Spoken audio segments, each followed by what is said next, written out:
Hello, and welcome to Trade Talks, our regular series on all things related to international trade and transportation. I'm Tom O'Brien with the Center for International Trade and Transportation at California State University, Long Beach. And I'm very pleased to have as my guest today Fran Inman, who is the Senior Vice President of Majestic Realty, one of the nation's largest privately held real estate companies, and also the chair of the California Transportation Commission. Fran has served on the commission since 2010. And Fran, you're also engaged in supporting educational efforts. You're on the board of trustees for the University of Redlands and a member of the advisory boards for the Metrans Transportation Center, which of course I know very well, yes, and the UC ITS advisory board. So welcome to Trade Talks. Thank you, delighted to be here. I should also say you are perhaps most often known for being the person who claims that every day is freight day. This is true. You have become one of this industry's strongest advocates and educational promoters. So I think you're uniquely positioned to talk about the intersection of policy and the freight and trade industry as well as research. But I want to start a little bit and have you share with the audience what you do, what segment of the industry and what role Majestic Realty plays in all of that. Well, thanks, Tom. Happy to be here and love to support the university. I graduated from Cal State Fullerton, so I just have to share that. So go Titans, but happy to be at Beach today. So anyway, Majestic Realty was founded some 70 years ago. Commercial real estate. So we do everything from office, shopping centers, light manufacturing, industrial. Our forte is really master plan business parks, and those have evolved over the years. There was times when a big building was 50,000 square feet, and today a big building is probably about 1.5 million all under one roof. So we've seen lots of changes. I think historically over the years, being in real estate, we all know location, location, location. But when our tenants were having troubles getting their goods from the ports, we really realized that we were part of something bigger. And we had known over the years that there was a natural synergy with our railroads. So historically, we had rail-served buildings. I remember when I first started working with Ed Roski, our chairman, that was one of our big marketing pluses, that we had rail-served buildings, but we have seen the evolution over the years in terms of goods movement. But anyway, so it was really trying to help understand the business we were in and who was going to be willing to lease our buildings. So we would hear from our tenants that there were some hiccups. And so I was sent down to the ports, oh gosh, probably around 2000, 2001, before the lockout in 2002. And I'm sure that our chairman thought there was a signal out and I was going to, help get that signal fixed and life would be good. Basically, I never came back. I absolutely became fascinated by the global supply chain and really began to understand that we were part of a system of systems and that there were all of these codependencies. So while we understood our business and the real estate business, there were so many externalities that were creating opportunities and challenges for us that we really had to become actively engaged with our partners. So you've seen a lot then in these 20 years since you've been actively engaged. You mentioned the size of the operations changing. What are the other big changes you've observed in that time? Well, we've taken out most of our rail spurs and put in truck parking would be one thing. I think we've watched the evolution of the size of the buildings and the demands. We build concrete tiled buildings, so very flexible space because basically our tenants are going to decide how that facility will be used. And so what we've seen is demands for increased volume So where the used to be the gold standard was at 28-foot clear. I mean, we were really cutting edge. We had 28-foot clear buildings. Now, you know, the new e-commerce fulfillment centers like us to go to 40-foot clearance so they can put in mezzanines. I think also we have seen, you know, cross-docking has become the whole transload phenomenon we have watched over the history of our company. And we were strategically located in Los Angeles, Commerce, kind of migrated out the city of industry on out to Ontario and Chino. But really well positioned for the growth in the international markets that we saw with the Asian markets. I think people who pass by some of these facilities have maybe no awareness of what's happening inside. And you mentioned cross-docking and transloading. Maybe talk a little bit about that and how the west coast of the U.S. and Southern California in particular is well positioned to provide that sort of service to the supply chain.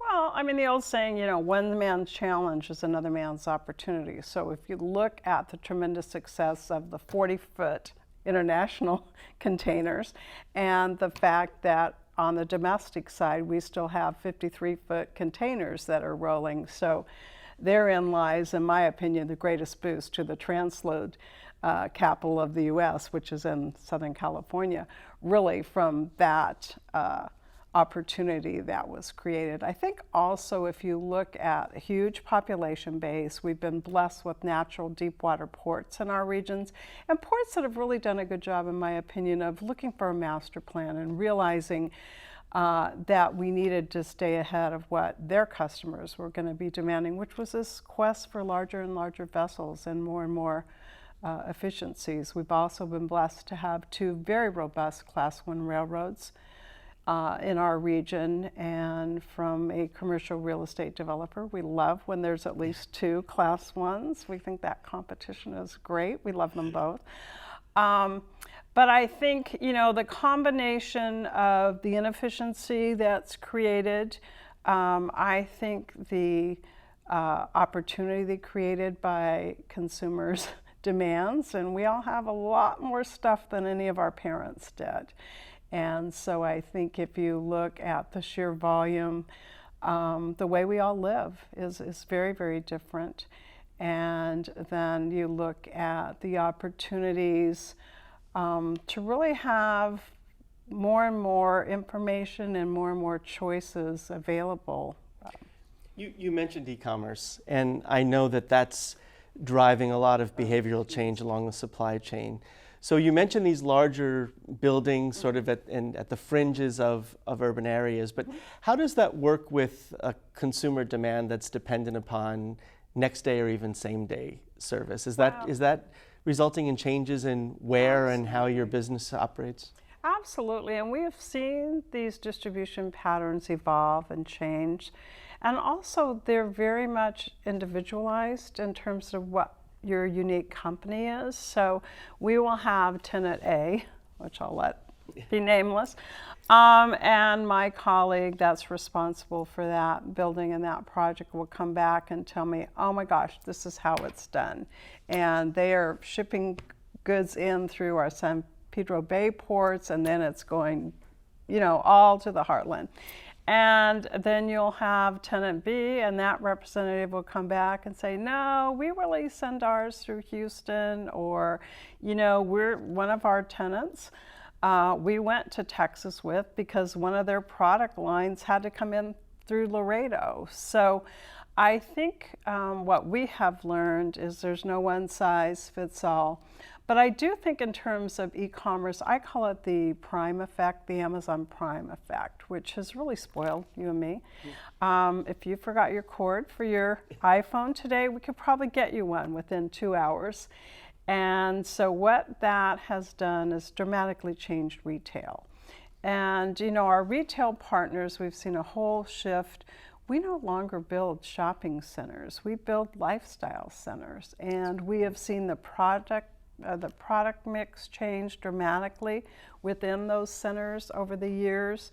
We have gone from, you know, the old Robinsons, Macy's, Broadway, whatever those stores were that we all went to, being the anchor tenants, and then we'd have all the infill boutiques. And we have just much more concentration of restaurants, entertainment opportunities. And shopping, the retail world has changed dramatically. And I think for all of us, we're all watching to see how that evolves and changes. We have different tenants that are in different phases of that journey. Clearly Amazon has been a leader in the distribution, but not in the bricks and mortar. They have tried some of their opportunities, but they weren't really the bricks and mortar retailer where you see a Home Depot, for example, or a Target and Walmart, all really evolving and trying to figure out how do we have the right product, how do we drive sales, and what is that combination. So I've seen the numbers go from single digits to leaping up to greater than 30% within just several years of their market being driven by e-commerce. So look, trying to read the tea leaves then, what can we observe about warehousing and distribution and e-commerce that tells us something about the broader economy? You mentioned customers looking at Texas. Do we look at where the location of distribution and warehousing is taking place as a sign of economic health and vitality? Yeah. Well, for one thing, historically, our company has watched consumer confidence. That has always been a clear indicator for us of what's on our future. We look at the manufacturing index, and we also look at the cost of capital, because remember, the warehouse that we have are primarily inventory, so that's on somebody's balance sheet. So the last, since 2008-9, we've seen unusually low cost of capital rates. So folks are able to carry a lot of inventory, and the math just works in their favor. But I think given the fact that freight is the economy in motion, and so we watch the freight volumes. We study our partners because we do understand this codependency. We have historically located near population centers. It just makes sense that there's going to be goods consumed, perhaps manufactured there. Some of the manufacturing, we've seen all the impacts, whether it's offshoring or coming back in the right to work state. We have also seen the difference. Georgia is our second largest market, and we've been in Georgia for probably 30 years now. And really look at the concerted effort by the state of Georgia and the Georgia Chamber and their port, which is an operating port, which is very different than our landlord ports. So, decades ago, they said, we want to grow our port, and the way we're going to do that is we're going to help increase the demand. So bring on those distribution centers. They have had historically employment tax credits that really were incentives, and just a general business climate that have been conducive. Georgia remains a hot market today. So all things being equal, Atlanta, a major population center, LA, Long Beach, government can play a critical role in where those facilities are located and why. Well, and we've watched the decline in market share. We grew up here. We're headquartered here. We started in the late 40s. And we were participating with our partners when you and I were working with our port forecasts, when we had those trend lines that were really double-digit increases, and we were all scratching our heads thinking, how are we going to get to 30 or 32 million TEUs, I think was a number that sticks in my head. 20-foot equivalent units that measure the activity at a port, right? Yeah. And so, while our ports have done well and we've hit some of our highest marks ever, we've lost market share. So on the commercial real estate side, we've got to figure out where is that market diversion going. So we now have offices in 9 states, so we are spread out across the U.S. Georgia's our second largest market. Texas is right behind that.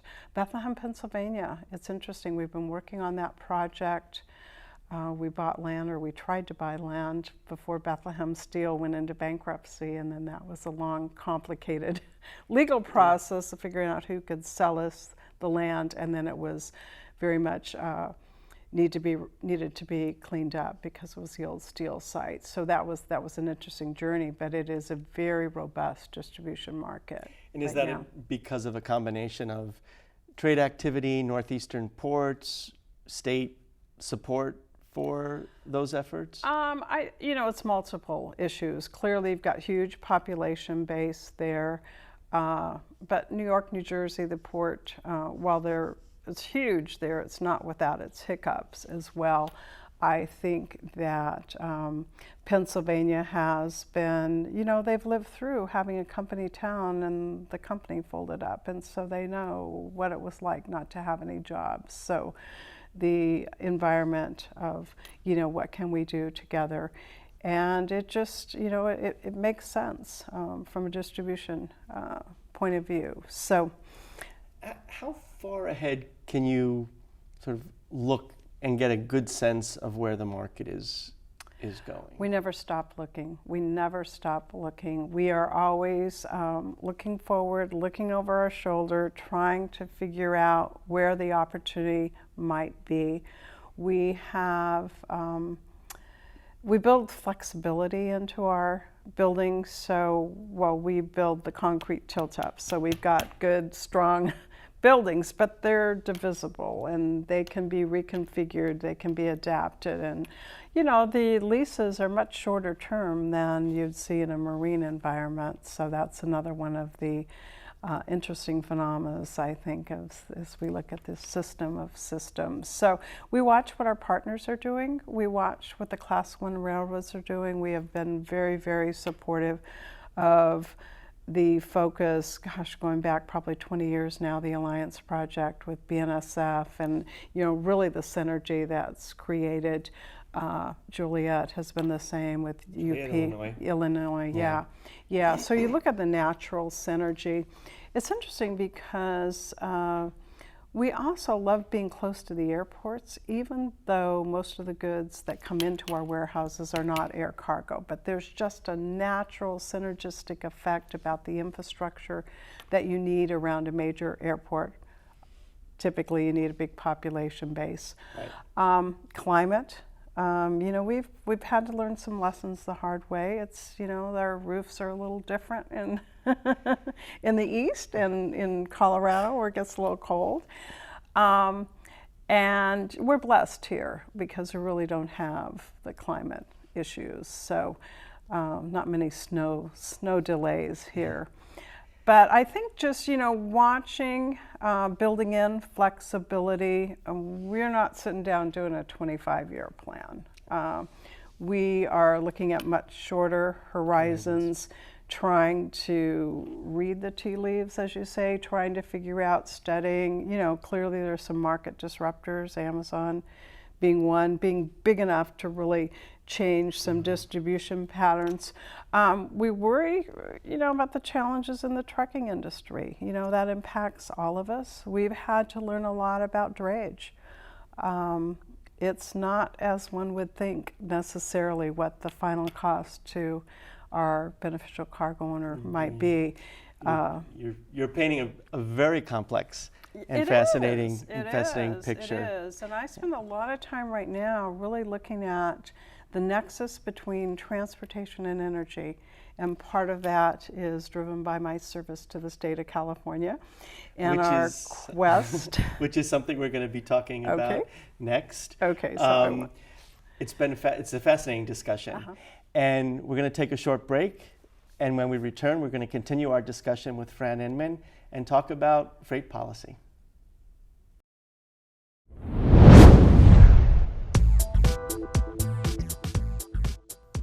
International business, huh?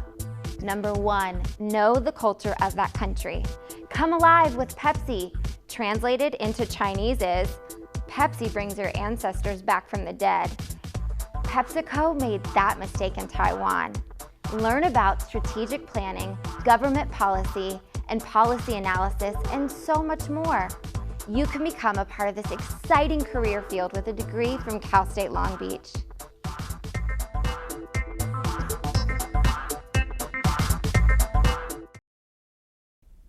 Hello, and welcome back to Trade Talks. I'm Tom O'Brien, and my guest today is Fran Inman with Majestic Realty and also the chair of the California Transportation Commission. And Fran, I'd like to shift our focus a little bit to that second hat that you wear, of many hats, as we learned in our first segment. One of the things that has been the result of your commitment to not only the industry but working with your partners is your appointment to the California Transportation Commission, and now your position as chair. Can you talk a little bit about what the CTC does, what role it plays, and why, in your opinion, it's important? Well, thank you, Tom, and I am proud and honored to serve the state. I was, as you mentioned, first appointed in 2010. The California Transportation Commission is an independent body created some 40 years ago, really brought together 3 or 4 different agencies. We'd had a highway commission before, and I look back and think, oh my goodness, it's complicated now. What was it like in those days? But anyway, there are 11 of us.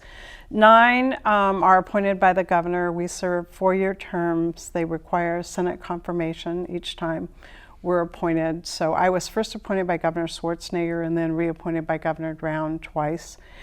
And proudly, so you must have been doing something right.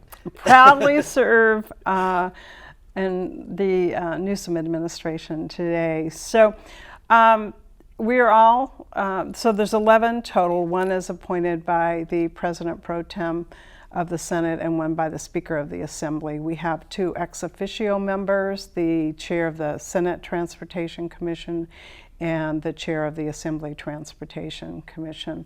Part of our responsibility is to advise the legislature on transportation policies, and the other responsibility is really to set guidelines, allocate and distribute, and report back to the legislature and to the people of California on how those tax dollars have been spent. Multifaceted, so we have different tranches of money. The first thing they give you when you're appointed is a chart bigger than this screen behind us, trying to explain the transportation funding. And it's our infamous Chart C that we are always having to take a look at, because all of our different funding tranches have different requirements and can be used in different manners. So I think as a public servant whose day job is in the private sector, it has been a fascinating journey for me to really be able to learn both processes and respect for both sides and how we do business. I know the CTC has sort of purview over the entire transportation system as a whole. What about the trade and transport sector and the ports is of particular interest to the CTC? Well, I think it really started way back when in 2005 and 2006 the state developed its first Goods Movement Action Plan, and I think you and I were both members at that time, and that was under Secretary of Business, Transportation and Housing Sonny McPeak and Dr. Lloyd from the Environmental Cal EPA, really trying to take an integrated look at goods movement in the freight sector. And it was a long process, but it really laid the foundation and really brought different stakeholders together and helped us really understand that not only was it the public agencies and the industry stakeholders, but our communities as well. And so really trying to take a holistic and listen and learn from each other. But shortly thereafter, President Pro Tem Don Parada at the time decided that we needed an infusion of transportation dollars. So he was really the author and the godfather, so to speak, of the 1A through E, I think we had, but 1B was really the transportation bond funding. Proposition 1B. Yeah, Proposition 1B. And I remember in my role at Majestic Realty, Senator Parada reached out to me and said, business needs to get behind this, and was going through, there were going to be dollars for all the different existing categories that we were typically funding into, and transit and we've just begun. I don't think we called it active transportation. We had a number of different names for how we were funding bike paths and sidewalks and safe routes to school, and so we had this list of all the different categories and how much money we were going to need to raise. And I said, but I've just served the state for 2 years on a goods movement action plan. Where's the freight? And with due respect to Senator Parada, really said, you're right. We've had 2 state agencies working for 2 years on an integrated definition of a goods movement action plan. And so he, met with all the stakeholders and came back with really our trade corridor improvement funds. So I think that was the first time we really had dedicated funding to freight.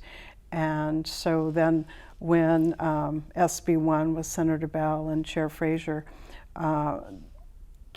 freight was always a discussion, and we renamed it as Trade Corridor Enhancement Program. Now we need more acronyms in the field of transportation, but I think it is so important. And we really started, if you look at the federal government, they were behind, way behind in my opinion. We first saw the first really discussions of thinking, we'd kind of like our states to have a freight plan. Was that Safety Lou or MAP 21? The federal legislation. The federal legislation. So we were a little ahead in that. And then we had Assemblymember Lowenthal and Congressman Lowenthal now too. We've had some freight champions in the legislature, in our California legislature over the years. So Bonnie Lowenthal's bill told us to update the freight plan, and that was a little bit ahead of the federal requirements, and then we've had to coordinate and make sure we get our timing right with the federal requirements. But folks are talking about freight a lot more now than they ever did. You mentioned the federal level, and I know you were part of the National Freight Advisory Committee. What role did that play, and has that, in your opinion, changed the level of engagement at the national level? Well, goodness, that's a hard one to say. These are different times without getting into any political discussions here. I was proud to serve on the first National Freight Advisory Committee. There were 47 of us. California was blessed to have 5 members. There wasn't another state that had 5 members. So, and I think that really speaks to the importance of California getting it right in the nation's economy. We worked hard. It was a new process for us. We had to be educated on, how it was all going to work. We broke into subcommittees. I co-chaired, project delivery and operations, and they asked each subcommittee to come up with a couple, 2 to 3 recommendations. We collectively stopped at 32 recommendations, only because we ran out of time. But we had great discussions, and we had representative from all different factors, representing all different kinds of interests, and I thought did some great work, but maybe a little too much energy. But we still suffer, I think, from talking about multimodal, but we're not really multimodal in how we set up our funding, how we administer different tranches of money. So I think we're not totally walking the walk, and that's US DOT has tried over the years. At one time they had the Office of Multimodalism, or whatever the name it was, but basically it was to be integrated. But you not only have to have the integrated approach, but you also need to have the funding streams following that same integrated approach. And so, that approach in California is not replicated elsewhere? Well, we try, yes and no. I mean, I think freight's challenged in that a lot of our projects are rolling on the highways. I mean, we're integrated. We're not really isolated. There are some areas of the U.S. that have some truck-only lanes. We really don't on any scale or magnitude here. We're on a journey. I think the good thing, and I love the work that you all are doing, is just helping people learn about the sector and continue to learn, because it is an evolutionary journey. And as I mentioned earlier, the intersection between energy and transportation is just a wonderful opportunity for all of us. So you mentioned a funding stream, you mentioned sort of getting out of silos, right? What else does good freight planning look like? Oh, I think, you know, for one thing, and I'll use our Alameda Corridor East. Which is a rail grade separation. Basically, it was a joint power authority that was established in response to the Alameda Corridor. So for those that are maybe a little younger, but the Alameda Corridor is a 22-mile stretch, really in the heart of connecting our ports into Los Angeles, and there were hundreds of intersections that our trains went through, and really just totally disrupting our neighborhoods when you had these huge freight volumes beginning to come through. So some of our earlier visionaries figured out a way that we could come together and get that done and have a funding mechanism. But what that meant was all of the cities that were a little further on the supply chain said, whoa, whoa, whoa, well, you know, those trains are still going to be running through our communities. So a great example of a region coming together, really being laser focused, and this is a little bit in contradiction to what I said earlier about really being holistic. They were laser focused on just getting the grade separation done. With the idea being that you could move the freight through, eliminate the impact on the communities, and get the goods out of the basin sooner. Right.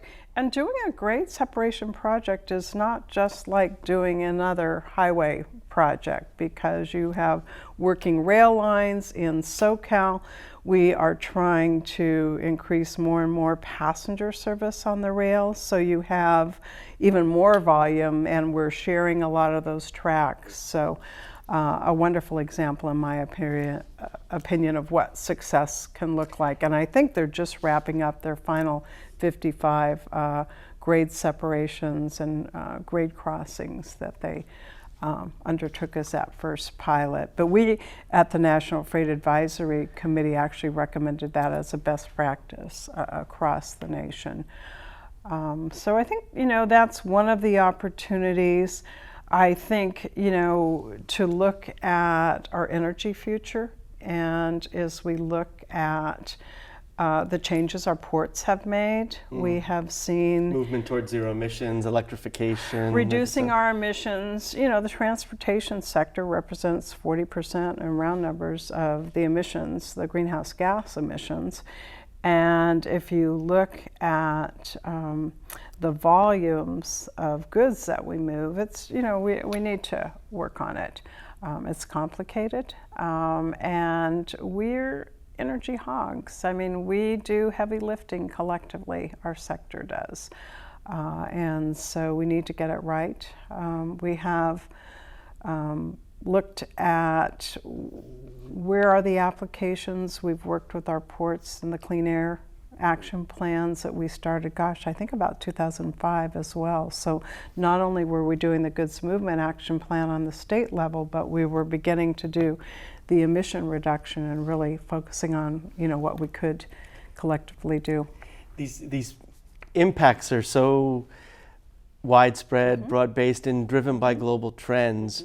What does a local community do in the face of all of these impacts? Does it have a role to play? What is the right role?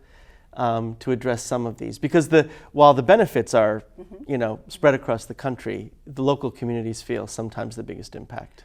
Well, yeah, I mean, I think it's amazing, and I've said over and over, it's amazing we do as well as we do. I mean, if you think of all the partners and the system of systems, and if you look at one partner looking at their system optimization, so we have seen tremendous changes in the ocean carrier. We've had a bankruptcy. We've seen what that feels like. Does not feel good. We have seen our ocean carriers lose hundreds of millions of dollars on a repeated basis, and then to really take a serious look at their operations and say, we shouldn't be in the chassis business, and so we have lived through collectively in our region trying to migrate from what used to be status quo, which was we matched all of the Maersk boxes with the Maersk chassis and only came through the APM terminal. And then also the cargo alliances. If you look at the bankruptcy and basically excess capacity on the ocean carrier side, all these new vessels, and look at structures that were unheard of. I mean, no way would you ever have seen one of our ocean carriers putting their cargo on a competitor's vessel, but they have figured out that we're better together, and so they've created their alliances. They continue to evolve and to shift, and so we've seen those ripples all through our supply chain, particularly on the trucking side. I think it's been the most difficult for our truckers to figure out, okay, it used to be if I was picking up a Maersk box, I knew where to go get that. And now it could be, depending on which sailing it was on, it could arrive in another terminal, and it could arrive in Long Beach or in Los Angeles too. So I think we'll see those externalities. What that means, the tariffs are another great example, or even the fear of the tariffs. We've seen huge cargo surges coming through here because our beneficial cargo owners are really trying to get ahead of the unknowns. And so they'll go ahead, as I mentioned, the low cost of capital, they'll go ahead and send some of those goods over just so they'll have them for the Easter season or have for the 4th of July or whatever holiday, the consumers, you and I. And so I think that for the local communities, we have to continue to make improvements. We have to look at what opportunities I think we will begin to see, at least on the drayage side. The short-haul trucking. The short-haul trucking, I think we'll see some different fuel sources being able to be adapted efficiently into the supply chain and the system of systems. And that means bringing them into the discussion, I assume.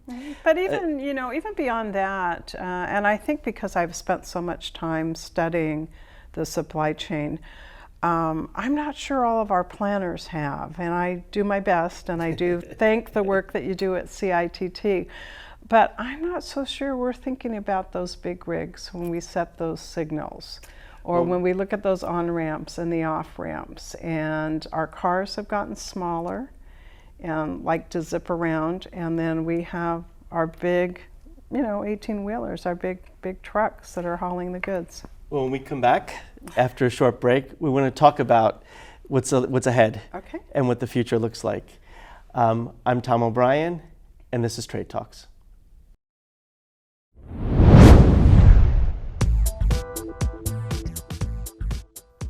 There are many challenges facing our cities today. What can we do? How can we afford it? You can become a part of the solution by analyzing the problems, evaluating possible solutions, and implementing your plan. Work within your city, county, or state, or serve our country as a foreign service officer working overseas. You can become a part of this exciting field with a degree from Cal State Long Beach.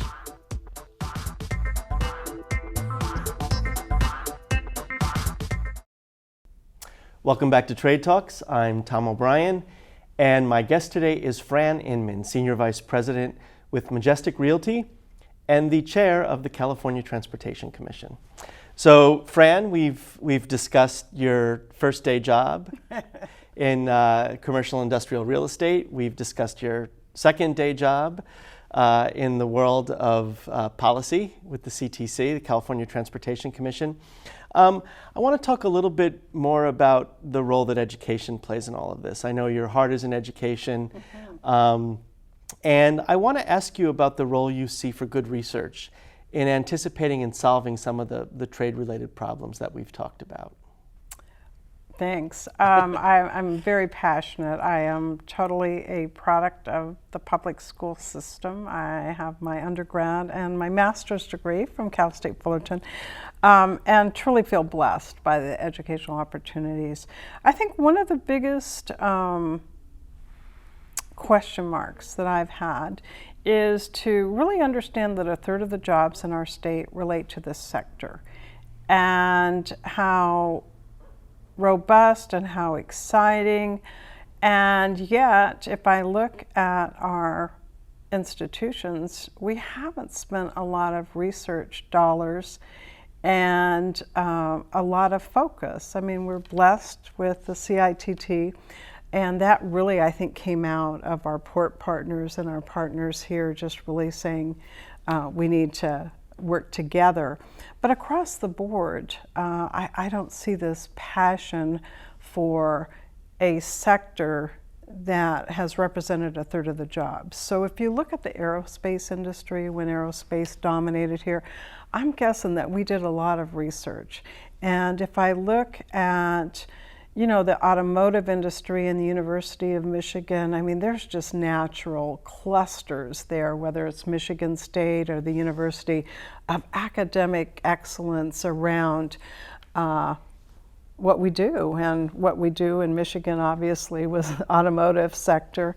And so I've been surprised. We have some pockets of excellence, but not in a real scale. And why do you think that is? Is it because the supply chain is so hard to get your hands around? And is it because that a supply chain is not just all of the issues, right? There's port, there's rail, there's trucking. I think probably all of the above. I think one thing, if we collectively in the supply chain do a good job, we're invisible. And so while there have been experts and research around railroading, all things railroad. And trucking is a little more fragmented. I'm not really sure where all of the trucking research has been, but I'm guessing it's primarily driven closer to where the manufacturers are. Mm-hmm.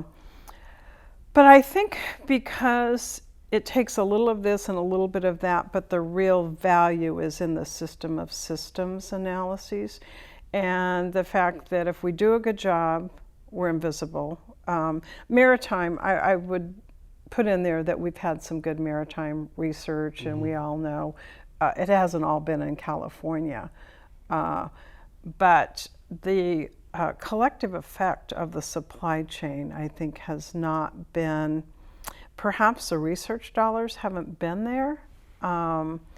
I know with SB1, which is a new transportation funding package that was passed in 2017 that increases our funds available. Here in California. In California, we set aside some research dollars, but yet when they reported back to us on where the research was going, it had just a couple of freight. And if I look at the freight sector being the economy in motion, to me, I'd be studying it. I would really be understanding it. I think a lot of the supply chain, if I look at the chief logistics officers, and that's a change that I have seen during my career amongst the tenants that we have in our portfolio, they all today have a chief logistics officer. And when I started working in this field, the real estate guys and the finance guys made the decisions, and then the logistics guys were told, this is where we're going to be. And if I were designing a new education or training program for a chief logistics officer, what should they know? What should I be teaching them? I think it would start with system optimization, probably some industrial engineering. I'm thinking that that probably would be part of it, but then it also, because these different system of systems, you've got to teach them all the different pieces of the chain, because we are a chain and we're only as good as our weakest link. And I would think someone or some expertise between shared usage. So for the fact that so many of our freight rail lines are sharing with our passenger rail lines, we're trying to increase the volume of both of those at the same time.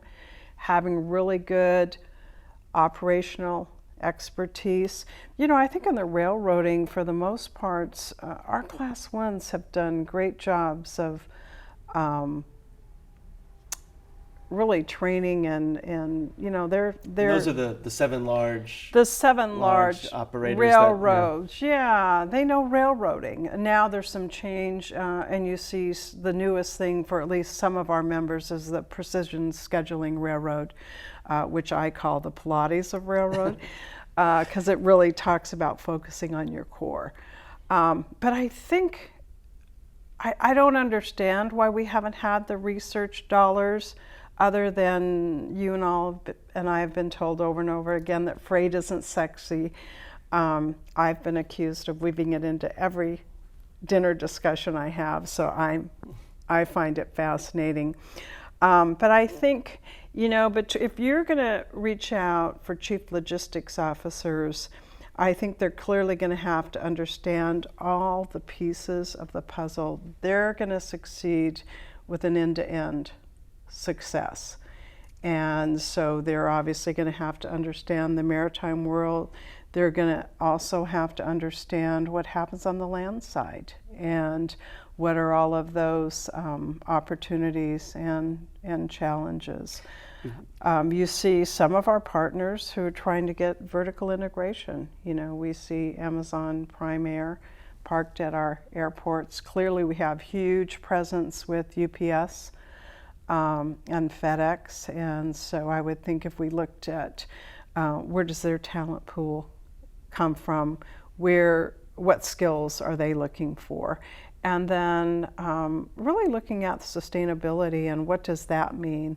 And I know from conversations you and I have had about the certificates becoming much more popular, and our students, because I really do think in higher ed we need to continue to evolve. And I question over and over again why we're still going to college on a take the summer off routine. You know, we have adults that need to gather skills and be able to be employed, and the speed of change in the business sector is at lightning speed with how the jobs are changing. So it's fascinating because you've mentioned, I mean, I could tick off the list of skills, right? It's economics, it's energy, it's system optimization.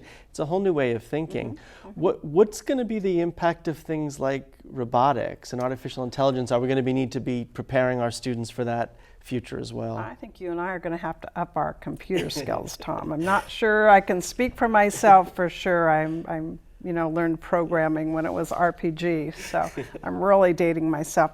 You know what we see in the warehouses, and we have warehouses today where there are bots. You know, bots are working 24/7, and there are still jobs, but they're different jobs. And you know, just the fascination of the insatiable demands of the consumer and packaging. I think there's a whole world of opportunity around packaging and how we achieve our sustainability goals and still get the stuff where it needs to go. I think that e-commerce, I would say every one of our warehouses has had to somehow adapt and adjust to the demands of e-commerce, which means maybe they're not all the big rigs that are picking up from you anymore. You know, you may have some smaller delivery services that are going out to Tom's zip code or Fran's zip code, making those 2-hour deliveries. So I think, you know, not every warehouse, or certainly the warehouses all look different, and it really depends on what products and what, there's a whole class, they call it chaotic inventory. And it's really what happens when there's a special, and you and I, because of the world of communication, it comes up on our screen that those yellow umbrellas, or pick whatever the latest cool thing to have is, are available, and there's a rush on the demand of the products, and so you don't want all the products in one area, because then you have congestion trying to pick and pack, which are terms for the warehouse. I realize we all speak foreign languages depending on what we do, but the demands have really changed how we are designing and operating our warehouses.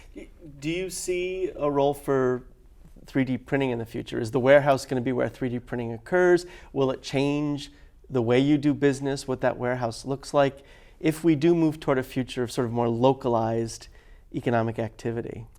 I think there will be 3D printing. I'm not sure exactly. I think we have, it's hard when we put these broad terms and then you and I both paint a picture of what that might mean. For me, it means I have this beautiful leather and I can make any pair of shoes I want.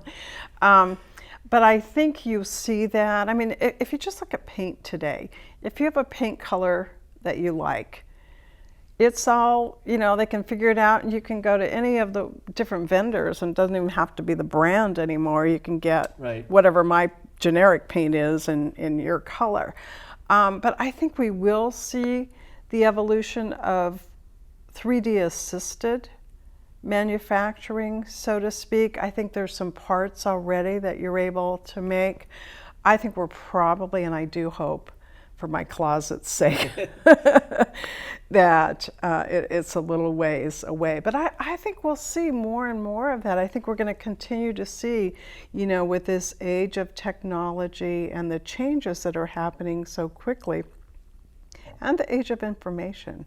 I mean, you and I have both seen just going from what I would describe in our freight sector, the dark ages of, we would hear from our trucking partners where they had no clue where their container was, to at the same time knowing that the queue line at the Pirates of the Caribbean was 17 minutes, so there was, a little disconnect. But we've seen that with the work that our Port of LA and now Long Beach is doing with the sharing of information, and clearly our Customs and Border, after the 9/11 scare, we have different rules, and now our waterfront partners get advance notice of what we can expect to come in. But I think we're just going to continue to see all of these opportunities, and it's really exciting, I think, the opportunities. If you're looking ahead 10 years, for what tenants you might be serving and what they're gonna demand from you, what do you envision? I hope that they're demanding good customer service. I came from the hospitality industry initially, and I've never let go of that wonderful training. So I do hope that whatever business we're in, we're really trying to give good customer service. I think, we've seen just this customization and specialization, and I can get 10 different shades of a blue t-shirt or whatever. So I think that probably we'll continue to see that. I know there is a minimalist theory going around, and we'll see if we can all live more frugally than we do. I think for me, the biggest opportunity and where I'm really trying to grow and be a part of success is the nexus between energy and transportation. So while our sector has huge energy demands, we do heavy lifting. We lift heavy stuff, whether it's the raw materials, the bulk, or the products. And, the renewable energy, the world of our utilities are changing. We have one utility in the state that's bankrupt. We have several others that are watching their downgrading and their bond ratings. We've had huge issues with the wildfires and whose responsibilities. We see community choice aggregation popping up all across our state, where regions are saying we want more control of what our energy mix looks like. You know, you can make pricing decisions your top priority, or you can make the environmental decisions your priority. So more customization. I look for us in our transportation sector to really look at having more control over our energy. And we have gone from, we're on a journey where a fuel source was a business line item that our different partners would make different decisions. So Maersk, for example, doesn't buy futures. They look at the prices of fuel, and they won't stop and fill up their tank in one port. They'll go to the next one. But it's been a variable that they have managed. I think when you get to the land side and you look at the journey we're on to emission reduction and more electric, moving to different fuel sources there, what are the demands? What kind of comfort level are our partners going to need to have? We've seen that with our ports, looking at, can they do microgrids? If you look at the way the CPU see the rate structure, we have structured our utility rates to encourage folks to conserve. So we have time of use rates and everything. Well, if you're running the economy, and I see this on the transit side right now, where we're migrating to all electric fleets on the transit side, and the time of use charges, our transit partners went to the CPUC and worked out. Public Utilities Commission, yeah. Yeah, the Public Utilities Commission worked out a rate compromise. So, because when they needed to fuel their buses was driven by, the first and foremost fact was that they were providing transit service. So it wasn't simply optimization of the demand that was driving when the buses would be available. It was first and foremost. And I, for one, want to spend a lot more time in getting more folks on those buses. But I think, on the energy, I think you and I collectively together will be doing a lot of work around the energy and that journey that we're all on. Well, the good news is that we've got you as an advocate here in the state of California. And it does sound like there's going to be enough for us to do within the next 10 years. Thank you for joining us. It's been a fascinating discussion. And thank you for joining us as well. Please join us the next time we gather around the negotiating table for Trade Talks. I'm Tom O'Brien. Goodbye.